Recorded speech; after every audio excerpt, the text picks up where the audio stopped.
let's see, we do have Brandon Cox, this is Chad. Yes, good afternoon. Good afternoon.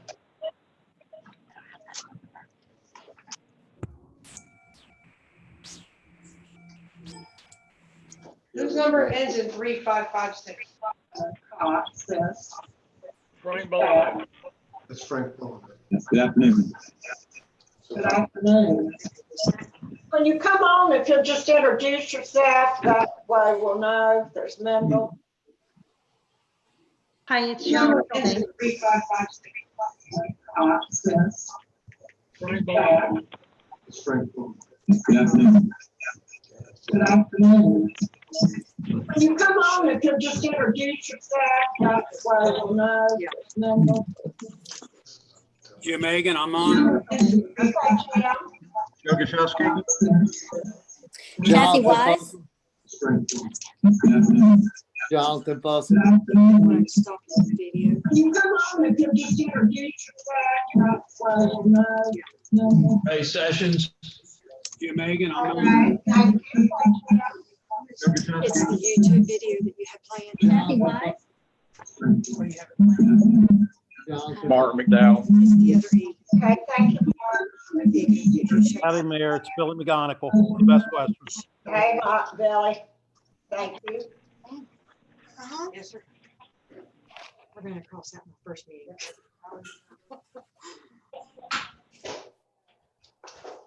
I think we just have, I don't know if Jeff Martini is on. He is. Yes. Jeff is on? Yes, can you hear me? Okay, thank you, Jeff. Okay. All right, is Frankie Bullino on? Yes, I am, Mayor. Okay.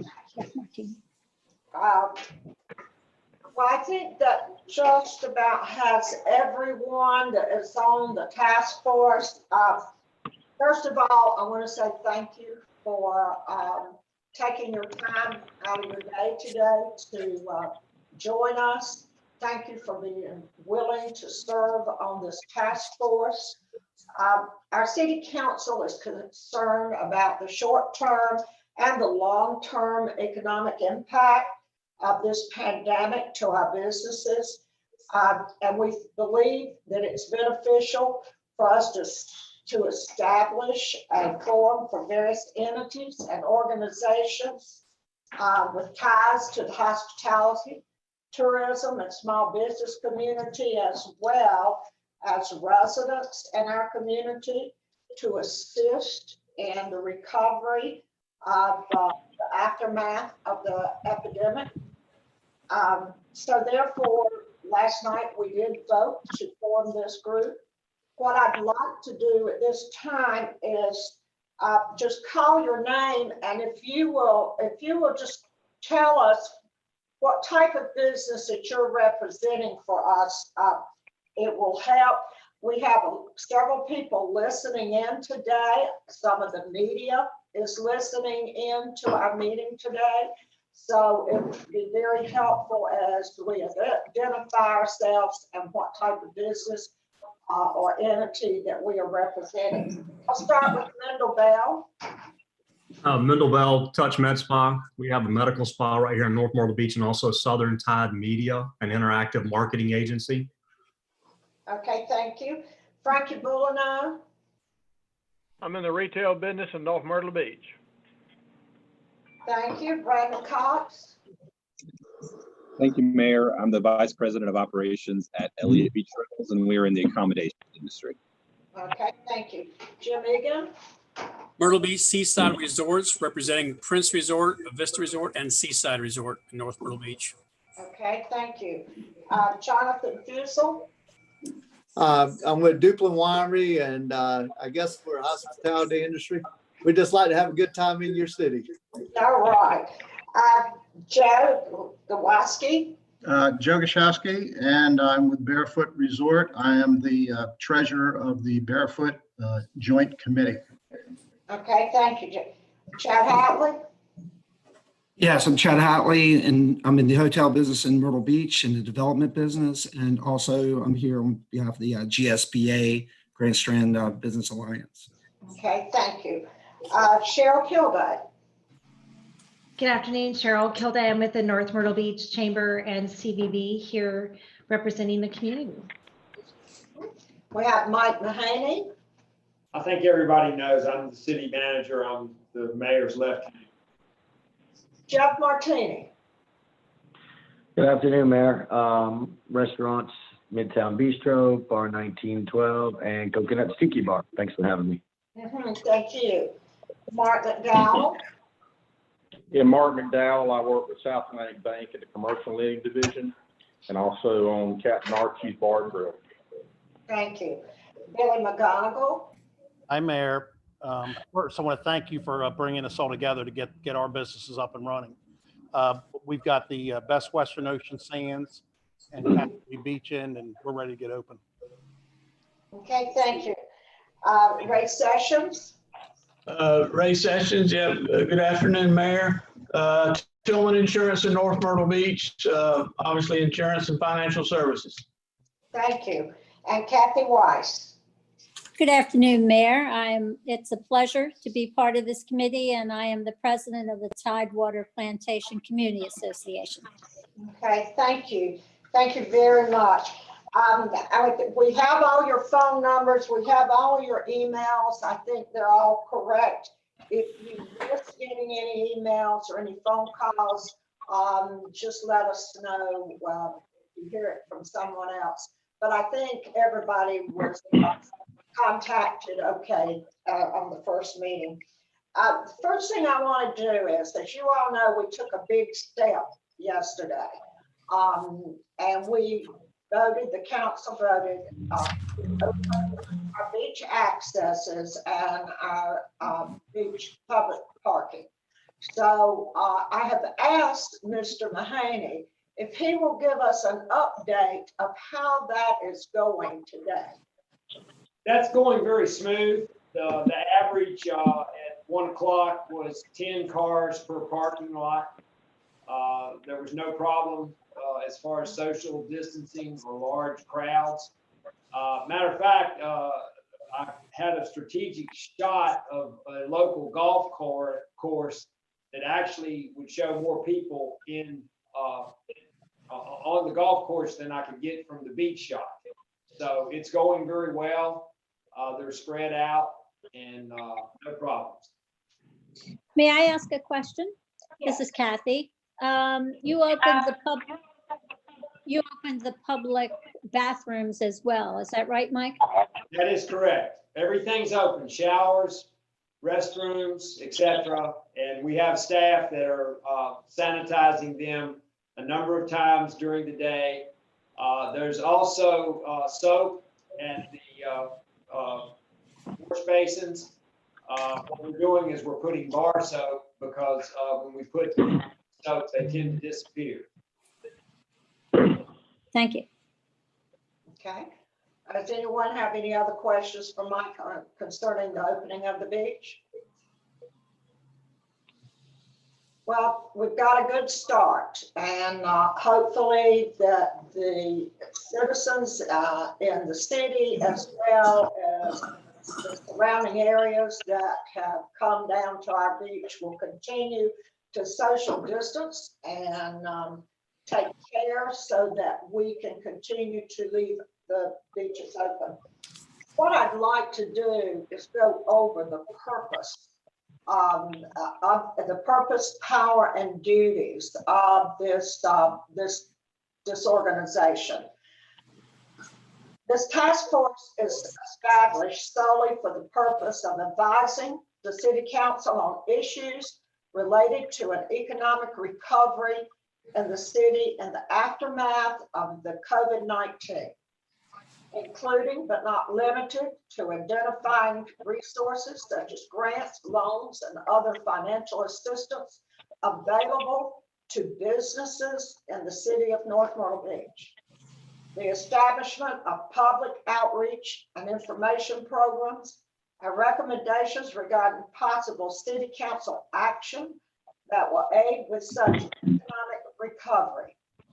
As part of the duties, the task force shall review any relevant data, studies, assessments, reports, and evaluations relating to the economic impact of COVID-19 in the city of North Myrtle Beach, Horry County, and South Carolina, and may hear additional presentations and comments from relevant stakeholders and members of the public. Consistent with the purpose outlined herein, the task force shall prepare a written report with information and recommendation to the city council, including but not limited to information regarding available resources for communicating such information to the public and for possible city council action that will aid with such economic recovery. I have been talking with Cheryl, who is the CEO of the North Myrtle Beach Chamber of Commerce, and with their president, Mendel Bell. And I think Brandon Cox has been working with them and have asked them to come up with some type of plan that we feel or they feel would be a good start for the city of North Myrtle Beach for their recovery. They have done this. Now, what I need everyone else to do on this task force is I want you to be open. I want you to think out of the box. I want you to think with statistics. I want you to give your best information, feedback, everything, so that we can come up with an appropriate plan when the time comes. We are talking, Cheryl has been talking to, what's the lady's name, Cheryl, at Seacoast? Oh, Monica McLeod. I couldn't think of Monica's name. I know That's her all very well. You've talked to Monica. Monica will be joining us we're going to reach out to her, and she will be joining us because she can fill us in with the information concerning the health of the community. So we will be talking with Monica later on. But I'd like at this time to, if there's no objection, I'd like at this time to turn it over to Cheryl and let her share with you all some thoughts that this group has come up with. And then we'll go in our discussions of what we need to do, what we need to add to this plan, and how are we going to move forward with it. Cheryl? Great, thank you. Do you want me to share my screen and show them a couple of the slides, or just do it without it? No, you can show some of the slides. Okay. So I appreciate very much the opportunity to share with you all what we have been working on to really think about how we emerge from the situation that we're in today related to the state of our businesses, but also being prepared and ready to welcome visitors again. And so we've identified different stages of recovery. And I'm going to share a quote that we have adopted as sort of a guiding principle, and Mendel shared it at one of our internal meetings, where, you know, we're all united by the purpose, and the cause to make our community stronger and safer tomorrow than it is today. And so where we find ourselves is that there's a lot of misunderstanding and fear, that there's been a significant impact on our accommodations being closed, on tax collections that are a result of that, and unemployment, and that there's uncertainty and caution. 70% of the travelers in various sentiment studies have indicated that they're concerned, as well as our residents concerned, as well as all of the business concerns. So trying to navigate all of that and figure out a way to emerge in such a manner that's sensitive to all of those various aspects of our situation. So we've come up with a 3-stage approach, working with the residents and the visitors, but really getting ready with the residents first, because there are still people who probably should stay in. And we don't want to make them feel bad that they need to stay in. And we need to make sure that we're being responsible when we go out. But it really starts with our residents. And so the first stage of the resident portion is to align with the community, to share what we're doing, and how we are, how we're preparing to be open, so that we're telling that message. And then to the visitors, expressing that we miss them, that we know that they miss going out and they want to go to the beach and they want to go to communities that have had less of an impact. So we have an opportunity to say, we missed you too. And part of our theme is, we'll be ready to welcome you back when the tide brings you back. And so really letting them know that we miss them, and it's not time to come yet. And then with the second stage of making sure that we're telling the residents, what are we doing now? So what have we done so far? What are we doing now to get ready? Building that anticipation with our visitors that we're getting ready for their return and we can't wait to see them come back. And then in stage 3, for the residents, letting them know what we're going to continue to do. What do those best practices look like that we're going to be adopting in North Myrtle Beach to make sure that we are being responsible and careful as we reopen.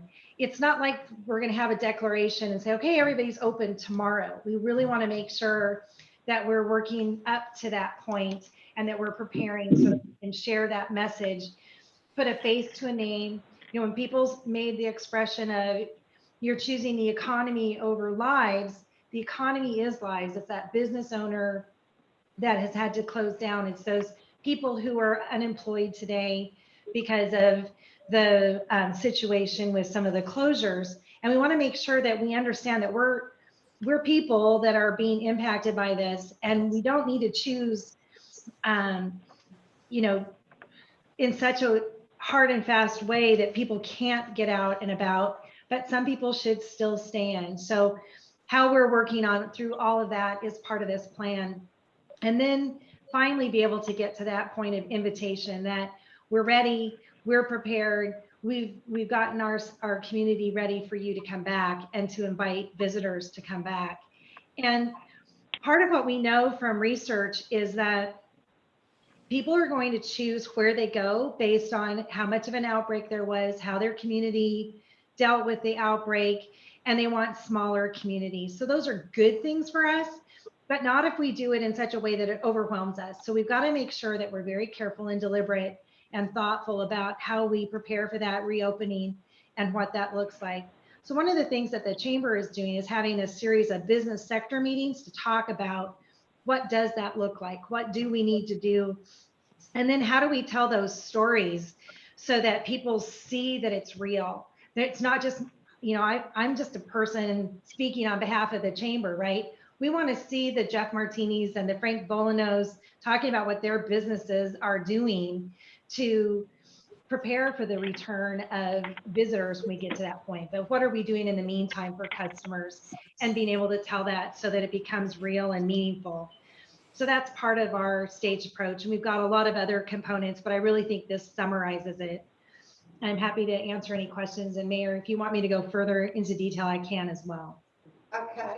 Does anyone at this time have any questions? If you could switch that back to where we could see everyone. Sure. Okay, thank you. Does anyone have any questions about any of these 3 stages that Cheryl is talking about? Or do you have any suggestions for any of these 3 stages? Hey, Madam Mayor, Jim Agan here. Yes. First off, Cheryl, thank you very much. I did appreciate that. And I love the idea of doing a video, getting the face out there, showing the businesses, showing them the actions they're taking. I think that's a great approach to make it personal. and let people know we're open without being the first out there. But I did want to comment that I think opening up and getting us out there is very prudent. But I'm also a little cautious about being the first out there. We see what happens in the press. Whichever state decides to open up first, people go in attack mode. So I didn't know, Mayor, other cities, other areas, who's also in that same mode, because I want to be in the front. I just don't want to be the guy getting shot. I understand. Okay. Can I answer part of that question? Yes. So we're watching that as well. And we're also working regionally. We're working closely with some of the resident messaging, particularly with the Myrtle Beach Area Chamber of Commerce, and sharing what our artwork is going to look like and who are the people that we're talking to for being in those videos and that sort of thing. And we're very sensitive to the reaction of people. And that's why I think how we do it and how we communicate along the way is part of what travelers as well as residents are watching. And they want to make sure that we're sincere, that it's not just a spin on what we're trying to get attention for. We can't look like it's a distraction. And so we have it set where there isn't a start date yet, but we're ready when we get the green light of how to launch. So we're getting ready to start shooting those videos. And we're hopeful that we'll be able to start this campaign by the end of April or early May.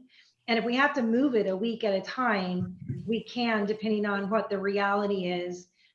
Because like you, we want to open up, but we want to be careful in how we do it. We don't want it to backfire. We don't want it to hurt us in the long term. And we want to make sure that our residents are part of this solution.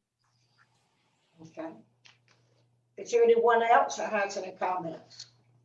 Mayor, this is Mendel speaking. I would love to have the opportunity to hear what Kathy thinks, and also Joe, Kathy representing Tidewater and Joe representing Barefoot. I'd love to know what their opinion is on this initiative and this strategy. Okay. Well, this is Kathy, and I think the strategy is sound. I know that it falls 50-50 with people who think we're rushing things, and the other side who wants to get out there right away and is constantly asking, why haven't we opened this? Why haven't we opened that? So you have, and we're all locals. So I think, there's 50% in one camp and 50% in the other. So we have to take it slowly and carefully. But I love the video idea. Okay. Well, one of the concerns I'm hearing, we are blessed in that we have very few cases in North Myrtle Beach. However, what I'm hearing is, and what I'm seeing with the number of second homeowners vehicles here in Barefoot, people are very concerned with people bringing the disease here. One of the things is that you have a vast group of people from North Carolina who are second homeowners. You would have a vast group of people who are day trippers, if you will, and it has not leveled off in any way, shape, or form in North Carolina. So you're going to have a lot of that coming here. That's the initial. Further down the road, there's a big fear of people from New York and New Jersey coming in with airplanes and all that. The other thing that enters into it is most of the people who work in North Myrtle Beach don't live in North Myrtle Beach. And as long as those people are coming in to work from Loris and Longs and the unincorporated areas of Horry County and whatever, Brunswick County, Maryland, as the stores open, are you going to be bringing increased cases from those people?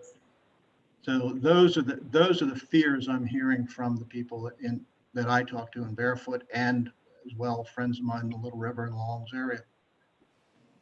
Okay. Does anyone else have any concerns that they would like to discuss right now?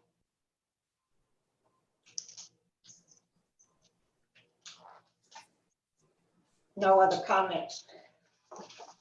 All right, Cheryl, would you like to proceed? Sure.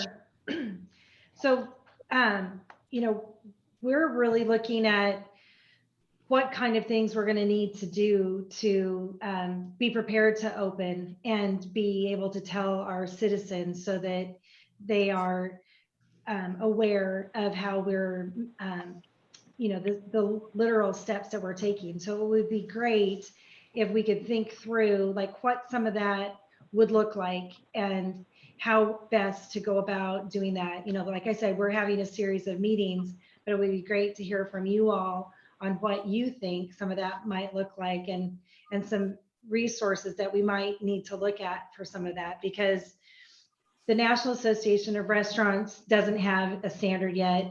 And Jeff, I don't know what you might be hearing, but you know, we're trying to reach out and find out what others are doing. So far, it looks like the state of Texas Restaurant Association might be leading the way in some of the standards of what they're going to do.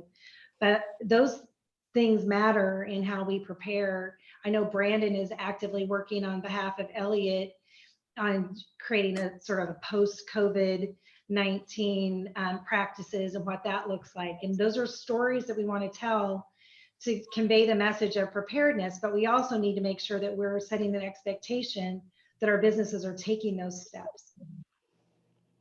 Yeah, I can add to that. Certainly, we take that charge as a member of the business community very seriously. And so we have a plan in place to really effectively communicate to guests a lot of things. Those would include what our expectations of them when they're visiting our area are, reminding them that they are visiting our area and then there are folks who live here, and making sure they're aware of local laws, anything that would apply during the time frame that they are spending it with us here in North Myrtle Beach. We take that charge seriously. We want to be responsible about it. We also want to move forward and find a way to open business. Okay, thank you, Brandon, for sharing that. Jeff, do you have any comments about the restaurants at this time? I don't know, Mayor. Right. I'm as scared as you are. You know, I watched the news this morning from Fox and CNN, and you know, South Carolina opened the beaches, and you know, why did we open the beaches? I mean, I think we're damned if we do, damned if we don't on whatever we do. And Mark McDowell and I talked. Someone's got to break the ice sooner or later. You know, it's really hard. I mean, I guess we have to have some type of stipulation when the people come in, whether it's taking a temperature or, you know, so many people in each restaurant, or I'm sure I mean, nobody's really broken the ice yet. You said maybe Texas has, but I don't know. I mean, like you guys were talking, it's scary with other people coming from New York and, you know, where they could come and bring it. It's hard. I mean, it's hard. You made the first call. I commend you on it, because, you know, people are going to say, oh, she opened the beach, Myrtle Beach didn't open. Well, somebody broke it. You broke the ice. So the restaurants, I'm ready whenever you are. You give us the word. I know Billy's ready. I know Mark's ready. You know, we'll all be ready, but we want to do it where we don't hurt our business, you know. Like she said, we don't want to, it could be bad, you know, or it could be good. It's so hard to say, you know. I don't see how they're letting, you got barber shops, massage open, jewelry stores, you got nail salons. That's all touchy, you know, stuff. And restaurants even more different than that, you know. Right. I think it's about the same as them opening as us. I really do. You know, we're doing takeout anyway as it is. We're still touching food and boxes, and you know, right. It's a hard decision. I think that's the message that we have to get out, Jeff, is that our restaurants are prepared.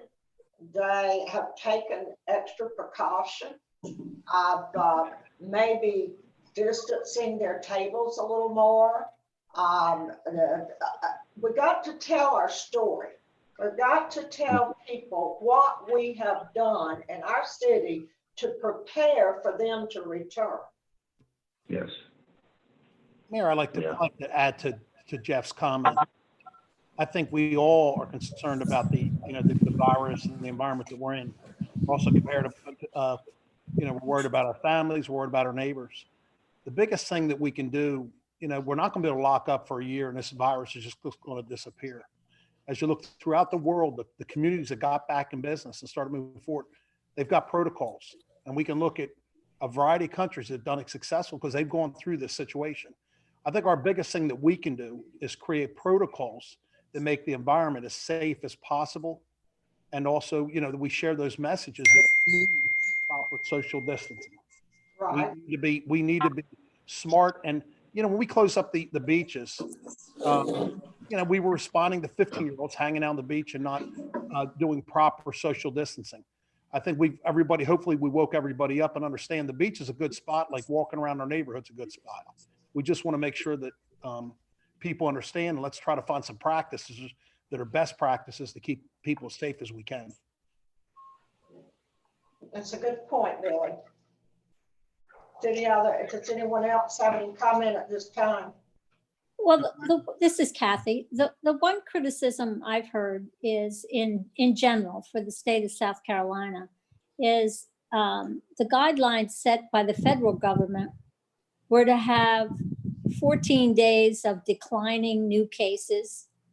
And we didn't have that. Matter of fact, we were still accelerating yesterday. And so there's lots of concern that, like I said, it's 50-50, just like Jeff said. You listen to anything, whether you're listening to your neighbors or whether you're listening to the news, half of them think we're rushing things and half of them think that we aren't going fast enough. So obviously, whatever messages we put out there have to be really important about how we're setting standards for the restaurants and for any other kind of business. And we're taking things slowly but carefully. Okay, thank you, Kathy. If I may, I think it's important to show that we are a clean city. Yes. Perhaps, just throwing it out there, perhaps some photos of some of our city employees sanitizing the bathrooms, sanitizing park benches, sanitizing areas where people congregate, and showing that we are a clean, sanitized, safe city. Our spaces are well taken care of and better than none, better than any out there. I think sanitation is going to be one of those things we see throughout the day. People are going to possibly even find a way to demonstrate it, right? So I think that those are some of the protocols that we're talking about. People are going to want to see, not just know that you clean to get ready to open, but that you're cleaning throughout the day. Sure, and that's a great point. And I really do believe the protocols are, we all are doing a good, I believe, at least my family, we're doing a good job. And I know everybody here is conscious of it, but our social distancing and limiting your social circles to your family and closest friends is about what we're doing. But we want to really help these businesses that are open to understand what protocols to make this environment safe. Jeff is, as soon as we come up with protocol, Martini and Archie's, they're going to come up with protocols to make sure that people feel comfortable coming to the restaurant. We obviously, none of us want to surge. We want to get through this moment and wait for these vaccines and some medicines that can help us. Hey, Jim Hagan here. Bill, I just want to jump in real quick. We agree with your protocols. We're working on that here. We're working on signage we're going to be putting out there, and also a lot of the trades we read. One of the things they talk about is the new norm be a lot more personal service. One of the things that you kind of get into, you walk in a store, restaurant, retail store, doesn't make a difference. Someone should be there greeting you and putting some hand sanitizer on. So anybody coming in the door feels safe. I think as a business community, if it is required, if you're going to be open, someone's got to be there. So each and every person coming in sanitizes themselves before they shop, before they do business. I think those things could set us apart and make this a safer environment, but it's got to be universal across the board.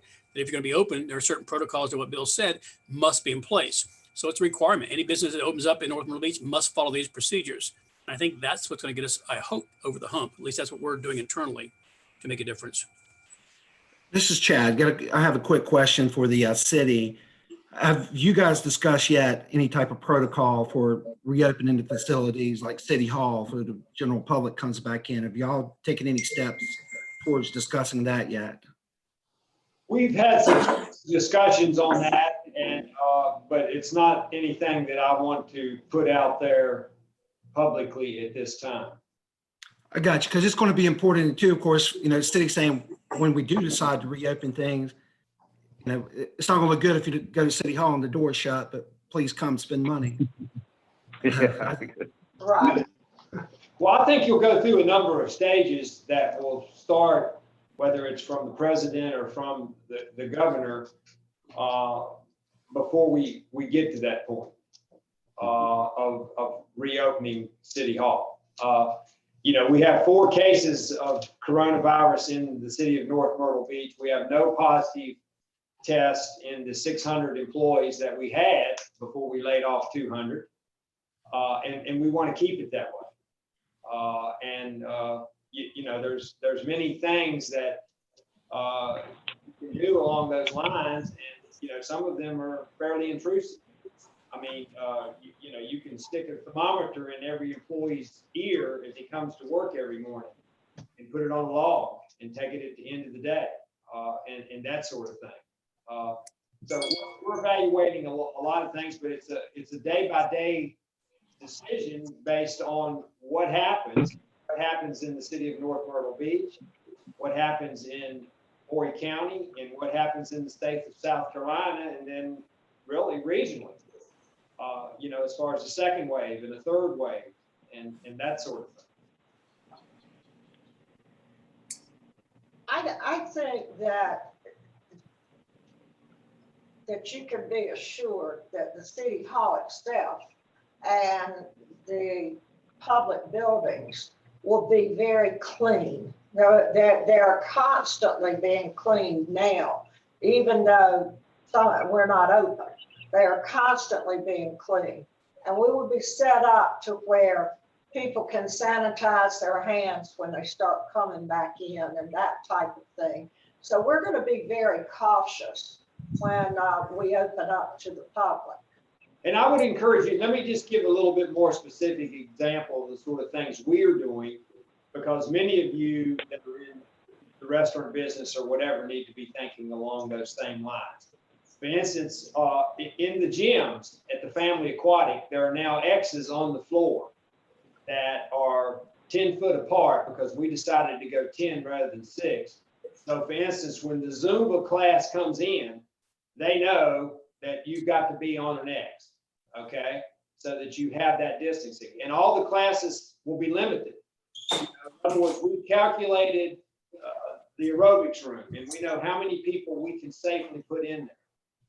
When we reopen the weight room, it will be, okay, you can be on every 3rd bike or every 3rd treadmill or things like that. And it will be gradual. Some things we will not open, in the foreseeable future. Full court basketball, for instance, that's very popular, but, there's a lot of body-to-body contact with that. In today's new norm, you just can't do that. It's a day-by-day decision, but that's the sort of things that we are actively doing as we speak right now, as restrictions are relaxed by the governor of how we will proceed. All those things are being considered. We may take a temperature of everybody coming in that facility to use it. These are the sort of decisions that we're going to have to make. Mark McDowell, could you talk with us a little bit about financing, about where, you're dealing with the businesses every day. And we need to hear about the good and the bad of how our business are doing financially and so forth. Well, every business owner here is ready to open. Now, how they do it and how it's safe, or how they put in their safety standards, obviously it's up to them. for now until we get some direction. And obviously, every business owner I know, if they could open tomorrow, would do it. You know, you got different levels of suffering and so forth right now with the PPP program that just came out. There was some, you know, a lot of capital put into the community over the past 2 weeks, even though there are some restrictions on how it's spent. But, you know, one thing I was thinking about is in a big group like this, as much as anything, is how we present this as a community. I actually saw some Las Vegas commercials this morning.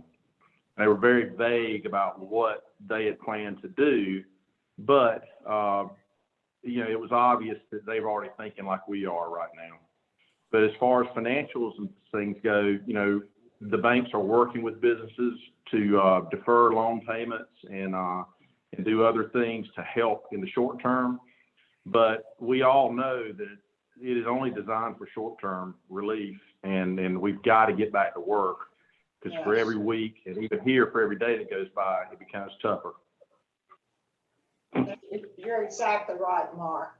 And that's why we pulled this group together, because your job is going to come up with a plan to tell us how we get, or recommend us how we get our community back open. We all know it's going to be slow at the very beginning. People are going to be reluctant. They're going to be scared. They're not going to take as long a vacation, but I do think that we have one of the greatest advantages, and that is we're a driving destination. There are some areas that you have to fly to get there, but we're a great driving. And another thing is we're an affordable vacation area. So we have a lot of pluses and we're known in North Myrtle Beach to be the safest city in the state. So we've got a lot of pluses working for us. And now we've just got to figure out how to pull it together. Jonathan, do you have any input that you would like to share with us? Well, Mayor, thank you for allowing me to be a part of this group, and I appreciate all you guys being part of it. I think it's a great thing for the city council to do, and also it's a great service for you guys to volunteer for this. So I want to thank all of you. You know, from our end, you know, the biggest thing is the uncertainty. Just like even our company, we have folks that are very scared for us to open, and we have folks that are ready for us to, you know, to get going. That they're losing their how do I say this? Their motivation, and so they're, you know, our folks becoming, you know, less motivated, thinking and thoughts and on how to, you know, continue to expand. And that's even for some of our divisions that are up 29%.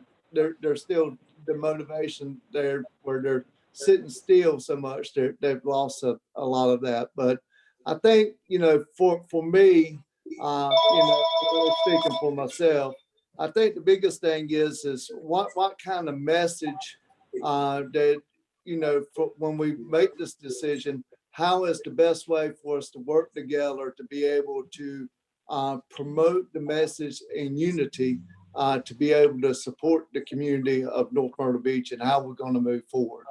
But, you know, as everybody is, we want to open up and we want to look after our team and also our families that are visiting us and keep everybody safe. But we're ready to move forward. Okay, sounds good.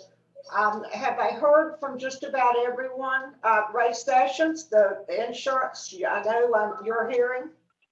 Well, our business, unfortunately, we have a number of customers that have been adversely affected, and they're quite honestly, there's a small percentage that's just not going to survive this thing, and it's heartbreaking. You know, we work with our clients, and our companies work with our clients as best they can. But as Mark said previously, this is just a temporary fix. What insurance companies are willing to do, are willing to work with people.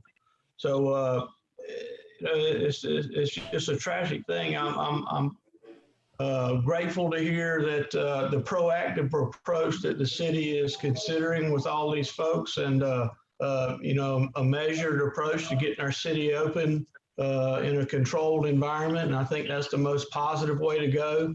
I guess my question, you know, the question I have, what if Governor McMaster comes out next Monday and says, okay, folks, we're open for business. We're opening May 1. Is the city of North Myrtle Beach prepared to do that?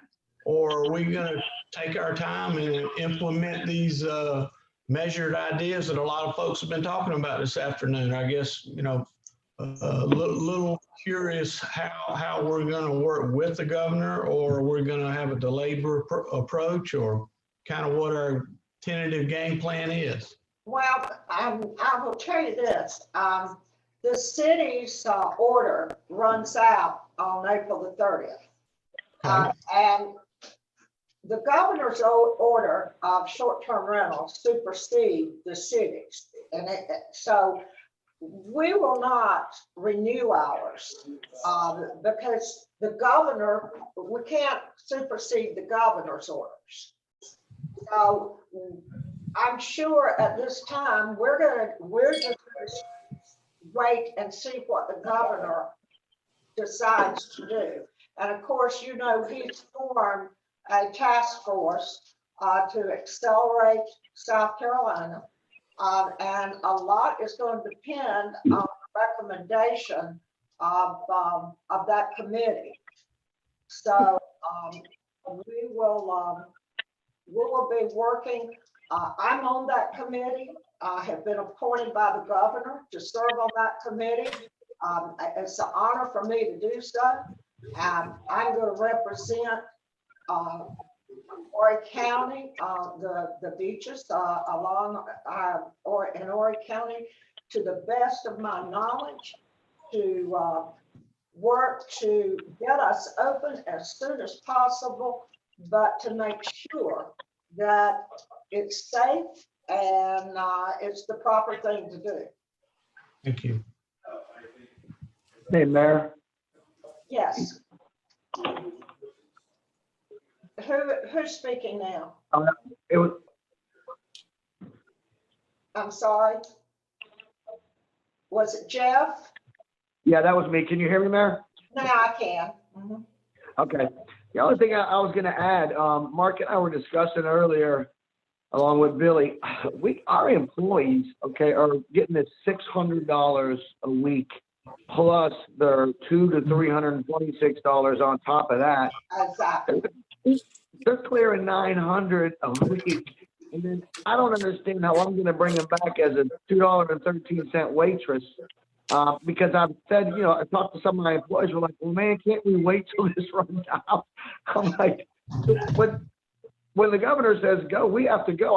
Mark and I can't sit back, and we're losing money every day. You know, that PPP funding was 75% geared toward the employees, not us. We can only use a little bit of principal and some utilities. It really doesn't help the restaurant business.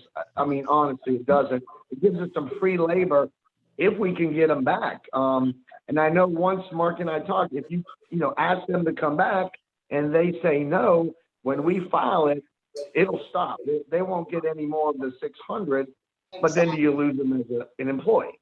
You know, with so many different things this PPP has done. Well, and you've got a good point there, Jeff.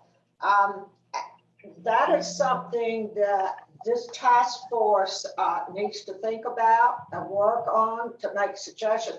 We have got to figure out, how are we going to get our employees back? How are we going to entice them to come back? And I want to address Joe's group that is concerned about, you know, so many of our workers are coming from outside the city. You know, these workers have been our neighbors for a long, long time. They have been serving people. They have been working in our hotels and so forth. These people have been very safe they've been very clean. They have taken good care of our community for many years. I don't think that when we get started back into opening up, that we're gonna have to worry about the workers as much as we're gonna have to worry about someone coming from the hot spots like New York, New Jersey, Connecticut, and that type of thing.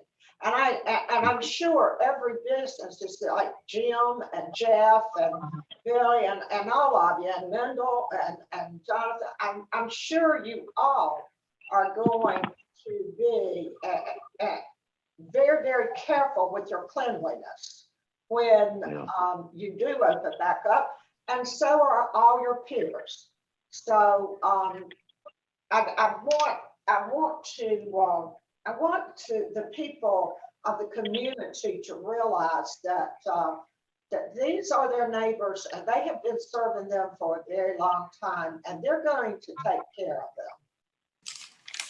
Mayor, if I can just add, in our strategy, it starts with North Myrtle Beach, then it goes beyond into South Carolina, and we're very carefully going to target using the apex of those other states as part of our guide of when to market, because we don't want to be tone deaf to our residents. We don't want to be tone deaf to the potential visitors that they can't travel yet. So the different stages have a geography targeting them as well. And we have no intention of marketing to the Northeast in the near future, really probably for the rest of 2020.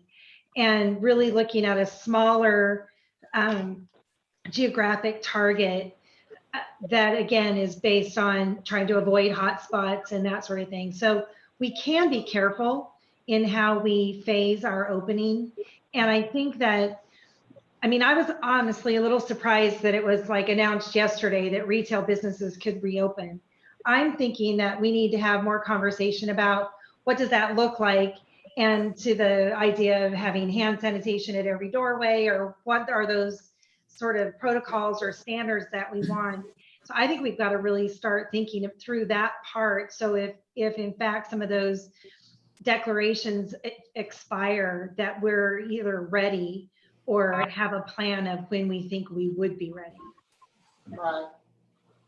Hey, Mayor, I'd like to add to the point about the employees. We're, us in the hotel business, our plan is creating protocols to keep our employees safe and keep our tourists. I mean, normal, the old, the times before you went in and redid the room, we're looking at protocols to hey, that's not going to happen. We're going to have proper spacing. We're going to make sure we clean, we disinfect points of touch. We actually talking about fogging rooms just so that we protect everybody. And the one part is coming back this summer, we're looking to salvage this summer. This isn't 100%, even though we might be a prime drive-in destination, the true travel projections are incredibly dim. And it's scary. You come back, Ray added to a point. Ray happens to be my insurance guy. Ray, I've got a $110,000 insurance policy coming due that we have no money coming in to pay that. That's just one fraction to pay the taxes. And something that everybody understand, the oceanfront pays 80%. The business community pays a next big portion, and the residents pay the remainder. But the oceanfront pays 80%. We're going to struggle. We're going to struggle to make those tax payments. We will. We're figuring out a plan, but we're going to get open. We're going to take care of our employees and make sure we're safe and keep our community safe first and foremost. Well, and you got to remember, these employees are your neighbors also. They own the homes, they buy in the stores, they go to church with you. So we're talking about a community. We're not just talking about citizens and businesses. We're talking about a community. And so we all have to be tolerant, and we all have to work together, which we will. We always have done in North Myrtle Beach. And we're going to move forward. We're going to open. We're going to open at a when it's safe time, and we're gonna let the areas know that we're open for business. So, Mayor, this is Mendel. I think one of the key elements we have to remember is that once we do get the green light to open, it's not like we're going to ramp up to pre-COVID-19 business levels. You know, a lot of us are going to open up with condensed hours. I know with our business, we're looking at coming in a very reduced schedule out of the gate to make sure we have controlled operating costs, things of that nature. I think the other aspect that we really need to think of too is what Cheryl had talked about, is that we're really focused on an inside out approach as far as a marketing strategy for the chamber, and really identifying areas that we can market to that can come to the beach that we know would be safe.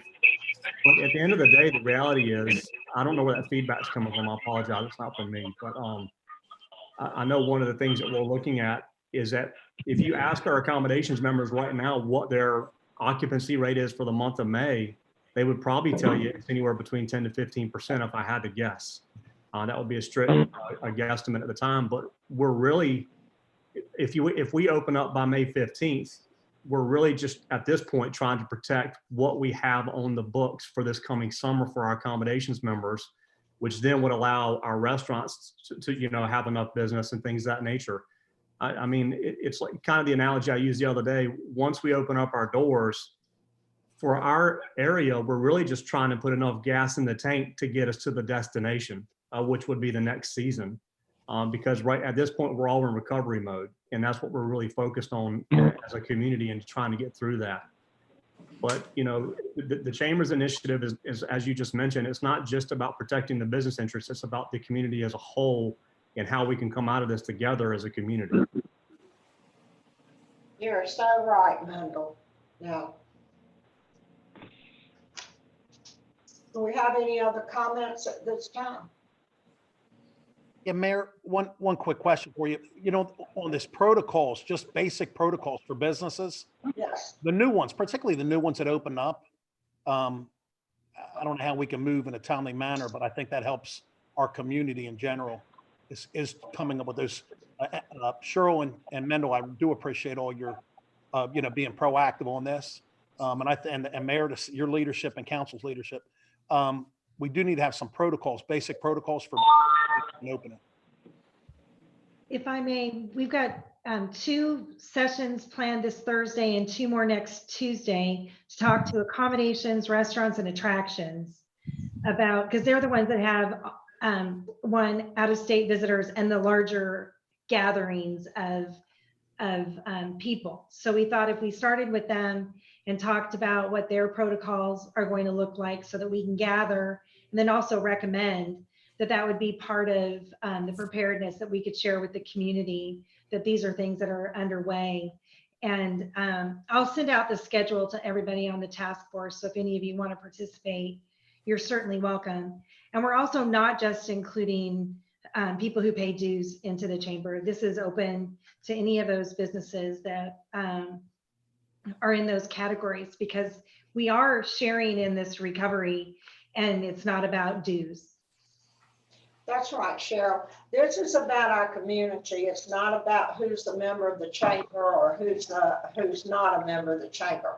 We're all working together. The city, the chamber, the citizens, all are going to work together to open our city and thrive once again. We know we may not be able, we know we're not going to have a great season, but we want to at least salvage our season. And I think we can, and I think we can come out strong and have a good fall. If we do it correctly, I think that we can come out and maybe have a good fall and winter. Mike, I do want you to share a little bit about the sports complex. Well, you know, right now, and of course it's a change, it constantly changes, but for instance, you know, we're looking at everything we had booked in June, and we're contacting those that say booked last year.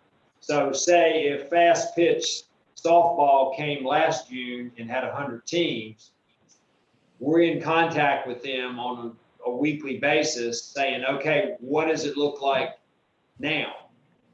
Is it 50 teams? Is it 25 teams? Is it total cancellation? And quite frankly, some of them are total cancellation, and this is how they make their living. But, they have indicated that it's not going to happen because, again, a lot of that depends on when do people feel comfortable?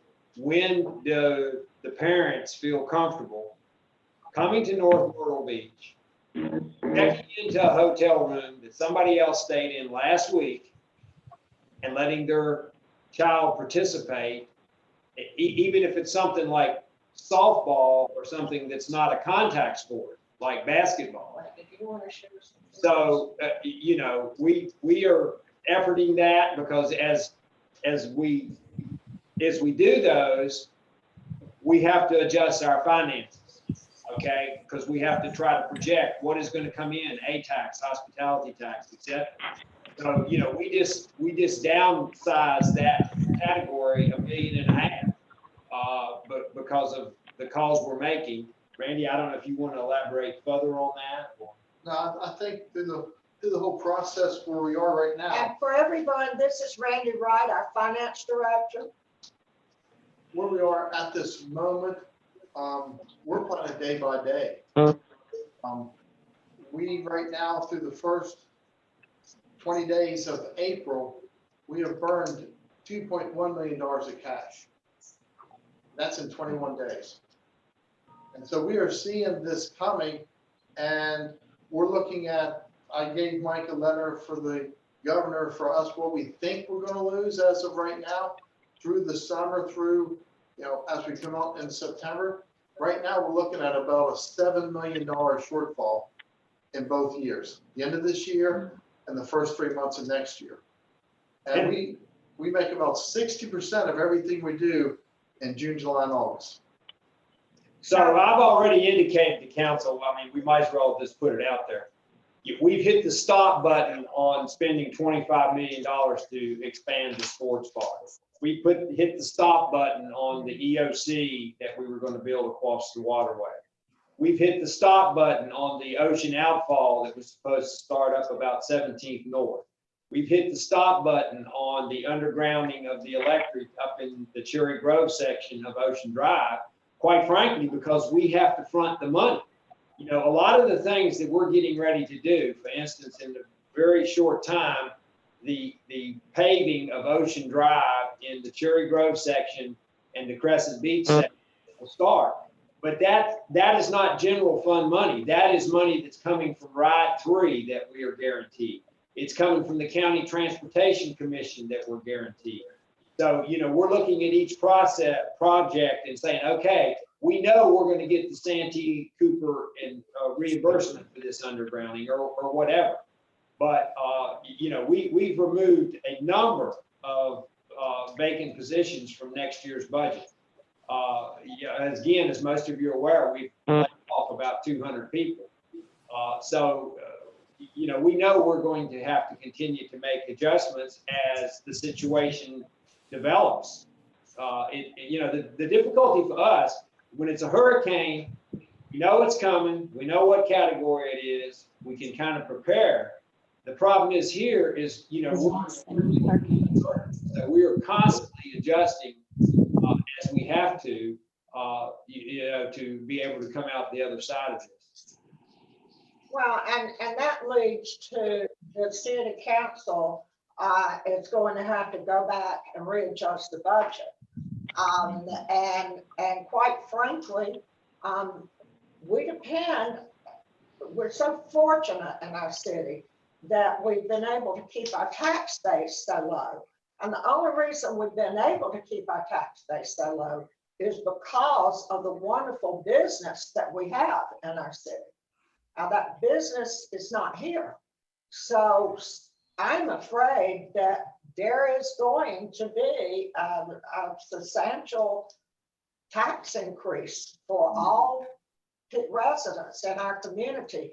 And that's why it's so important for citizens and businesses to work together to try to get our economy back. It's not something we want to do. It's something we're gonna have to do to continue to provide the services that we provide because we have had such a low tax base. But everything, you know, we always prepare and save and have a good percentage in our budget for hurricanes and that type of thing. But something like this, you can't prepare for. And we still got hurricane season coming up. So we have to be prepared for that also. In the past, we've always been able to take care of ourselves and be reimbursed by FEMA. A lot of cities couldn't do that. They have to wait for FEMA to bring the money or send the money. But we've always been able to pay ahead and then get reimbursed. We still want to be able to do that. And the only way that we can do that is for us to work together, try to figure out a way that we can safely get our businesses back open. And again, just to give you an example, because we are working, Randy, every day, we're looking at what's coming in, what's going out. But let's just talk hospitality and ATAX right now for May. Last May, it was $475,000 is what we ended up with for the month of May. Right now, in today's projections, we're using $125,000 for May. All right. That's just based on what we know, what we think the governor may do at the end of the month, etc. So, you know, that hit right there, that's $350,000 just in hospitality and ATAX that we are projecting. It's going to be that much less. So, you know, we're working constantly on that. Mike, I think you're right to point out those budgetary shortfalls the city might see and will see, and that we as businesses will see as well. I think that speaks to the importance of the messaging that Cheryl and the other folks at the chamber detailed earlier, and how important it is that we have a message that tells the story about what we're doing to allow people to come back safely. And saying the right thing to the right people at the right time is part of that plan. And it just speaks to how important it really is to get out there and tell our story, as you've all said on the call earlier. Exactly. And you know, if we're all prepared, if we all do our share, just like we were talking about the protocol and the cleaning and showing the public that we are prepared and we're ready. Might just to see the table in the restaurant a little more and that type of thing. We can make a comeback here and have a decent summer, but it's going to take everybody. Any other comments?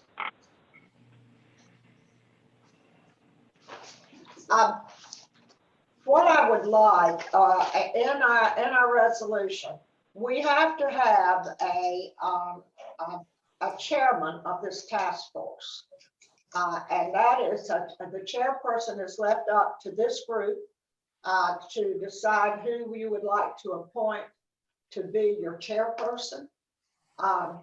Personally, I would like for us to let Cheryl, if she'd be willing to take it, because she has already started a lot of work, and she can delegate.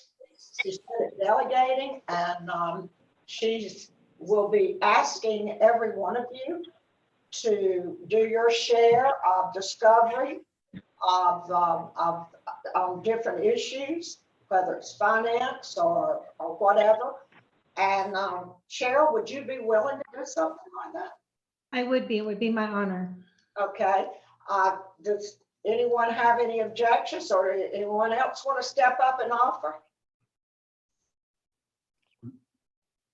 Okay. You will need a vice chair. Would someone like to make a motion for a vice chair? Marilyn, I would like to ask, this is Mendel speaking, I would love to ask either Joe or Kathy to take that initiative, given the fact that they would have the community's perspective from those neighborhoods and be able to work with them hand in hand, one of them hand in hand. So I'd be happy to do that. Okay, Kathy. So Kathy will be the vice chair. Is everyone in approval? Yes, Sounds good. yes, ma'am. I would like for the two of you to do is sit down and talk or talk together some way, whether it's by Zoom or Facebook. And I would like for you to come up with a plan and talk with your members of your task force. I don't know how you want to meet. You will need to set up the times that you would like to meet and delegate jobs to come together to let's get this city up and running in a safe manner. All right. Okay, sounds good. Okay? Okay. I want to thank all of you for being here today on this call. I think a lot was accomplished. You shared a lot of thoughts. And I'm looking forward to working with every one of you to open our city up once again. Thank you, Mayor. Thank you, Mayor. Thank you, everybody. Thank you, Mayor. Thank you, Randy, Mike. Serving.